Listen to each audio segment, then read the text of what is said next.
भाषा शिक्षण के अनुवाद सत्र में पुनः आपका एक बार स्वागत है। दोस्तों, अनुवाद जब आप करना शुरू करते हैं तो सबसे बड़ी जो दुविधा आती है प्रीपोजिशन को लेकर के। प्रीपोजिशन अर्थात हिंदी में उसे संबंध बोधक अव्यय कहा जाता है। आज के इस सत्र में मैं आपको बताऊंगा कि प्रीपोजिशन संबंधित दुविधा कैसे दूर की जाएगी या फिर प्रीपोजिशन वाले जो शब्द हैं उनका अनुवाद कैसे हो। दोस्तों देखिए, सबसे पहले हम हिंदी के प्रीपोजिशन अर्थात संबंध बोधक अव्यय क्या है उनके बारे में जानकारी ले लें, फिर हम आगे की बात करते हैं। हिंदी भाषा में आपको पता है की का प्रयोग करते हैं। की मतलब और, जैसे राम की ओर गया तो की के लिए टू का शब्द प्रयोग करते हैं अंग्रेजी में। इसी तरह सिवाय, तेरे सिवाय, यह भी संबंध मतलब एक दूसरे के बीच संबंध बता रहा है, तो सिवाय के लिए हम लोग अंग्रेजी में शब्द प्रयोग करते हैं विदाउट। उसके बाद आता है की, क में दीर्घी बड़ी की मात्रा, यहाँ की होता है खातिर मतलब उसके लिए, इसके लिए हम करते हैं फॉर।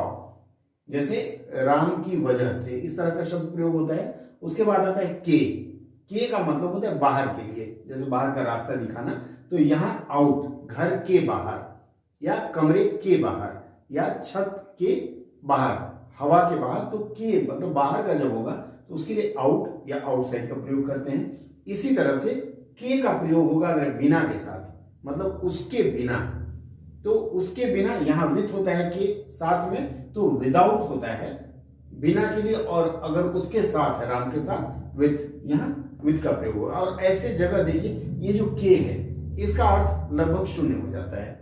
फिर इसी तरह से एक जगह से का अर्थ आता है पहले, जैसे राधा राम से पहले आई, मतलब पहले के साथ का प्रयोग करते हैं, तो वहां हम बिफोर का प्रयोग करते हैं। उसके बाद के लिए शब्द आता है, राम के लिए सीता आई, तो यहां फॉर का प्रयोग करते हैं। इसी तरह से मे का प्रयोग होता है इन। अब आपने देखा ये जो प्रीपोजिशन शब्द मैंने बताया अंग्रेजी का या फिर हिंदी का जो संबंध बोधक अव्यय मैंने बताया, इन सब का औचित्य तत्काल समाप्त हो जाता है अगर ये किसी शब्द के साथ हो। जैसे और लिखा तो ये की का खत्म हो गया, खातिर लिखा तो इसकी का औचित्य खत्म हो गया, और सिर्फ हम इन शब्दों का अनुवाद करते हैं, इन शब्दों का अनुवाद नहीं करते। इस बात का विशेष ध्यान रखना है आपको। दोस्तों, आपने अभी देखा कि हम लोग प्रीपोजिशन अर्थात संबंध बोधक अव्यय किन किन शब्दों को मानते हैं और उसके लिए अंग्रेजी में समतुल्य प्रीपोजिशन अर्थात समतुल्य शब्द क्या है। एक बार हम यह जानने का प्रयास करें कि ये जो संबंध बोधक अव्यय है या फिर इस तरह के जो चिन्ह हैं वे आखिर हैं क्या और उनको हम क्या क्या नाम देते हैं। सबसे पहले आता है कर्ता। आप देखेंगे कर्ता के साथ ने का प्रयोग किया जाता है, और अक्सर आप देखेंगे वाक्य में कि जैसे यहां हम लिखे राम ने, राम ने।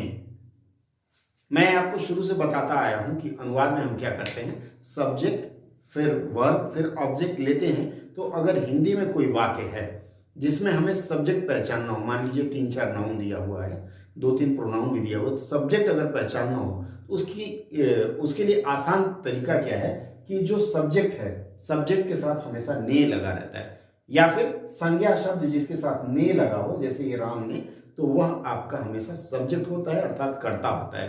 तो सेंटेंस फॉर्मेशन में उसे कर्ता के स्थान पर रखा जाएगा।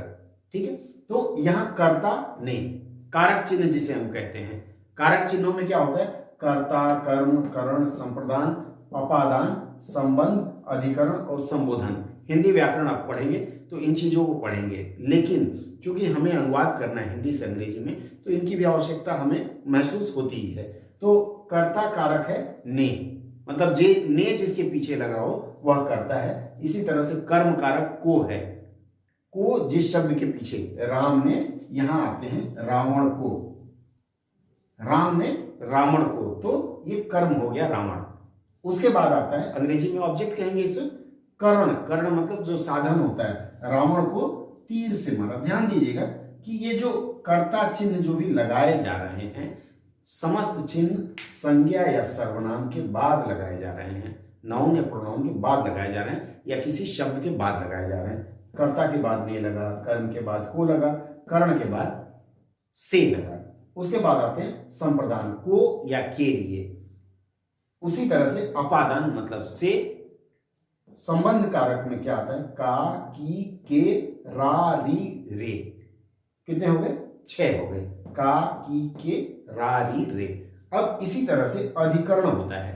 अधिकरण में पय का मतलब होता है पर। हिंदी भाषा में आप पढ़ेंगे अवधि के जब प्रारूप आते हैं तो उसमें पय का प्रयोग होता है और पर का भी प्रयोग होता है।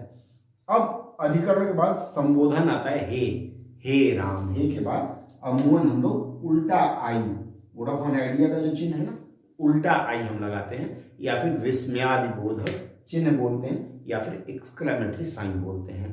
हे राम, हे लड़के इधर आओ, ऐ लड़के। तो ये जो कारक चिन्ह है इनके साथ शब्दों का प्रयोग, नाउन या प्रोनाउन का जो प्रयोग है उसे आप जान लें। एक बार और मैं फिर रिपीट कर देता हूं। कर्ता कारक ने, कर्म को, करण से, संप्रदान को या के लिए। अब अगर एक आसान सा फॉर्मूला मैं आपको दूं तो राम ने रावण को तीर से सीता के लिए मारा, इस तरह से आप रट सकते हैं इसको। कर्ता, कर्म, करण, संप्रदान को या के लिए अपादान से संबंध में आएगा का, की, के, रा, री, रे। और इसी तरह अधिकरण में आएगा में, पय, पर, और संबोधन में आएगा हे। आज के सत्र के लिए इतना ही। अगले सत्र में ये जो कारक चिन्ह है और ये संबंध बोधक है, इसके अंग्रेजी और हिंदी के शब्दों में मैं आपको जानकारी दूंगा।